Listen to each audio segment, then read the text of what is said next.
মধ্যপ্রাচ্যের যুদ্ধবিরতিকে ঘিরে কূটনৈতিক নতুন সমীকরণ, আর সেই সমীকরণের প্রশ্নের মুখেই ভারত। পাকিস্তানকে কোণঠাসা করতে গিয়ে উল্টো আন্তর্জাতিক অঙ্গনেই কি একঘরে হয়ে পড়ছে ইন্ডিয়া? যুক্তরাষ্ট্র, ইসরায়েল ও ইরানের মধ্যে 2 সপ্তাহের যুদ্ধবিরতিকে স্বাগত জানিয়েছে ভারত। তবে তাদের বিবৃতিতে কোথাও উল্লেখ নেই পাকিস্তানের মধ্যস্থতার বিষয়টি, অথচ বিশ্বজুড়ে এই ভূমিকাকে ইতিবাচক হিসেবেই দেখা হচ্ছে।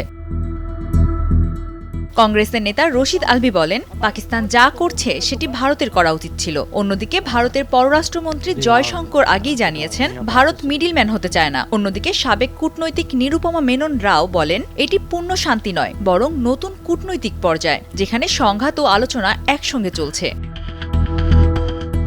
বিশ্লেষকরা বলছেন, এই প্রক্রিয়ায় পাকিস্তান নিজেকে কার্যকর কূটনৈতিক প্লেয়ার হিসেবে তুলে ধরতে পেরেছেন, আর ভারতের অবস্থান হয়ে উঠেছে অস্পষ্ট। ফলে প্রশ্ন উঠছে, বিশ্বমঞ্চে কৌশলগত লড়াইয়ে কে এগিয়ে? Sanjita Laboni, Times today.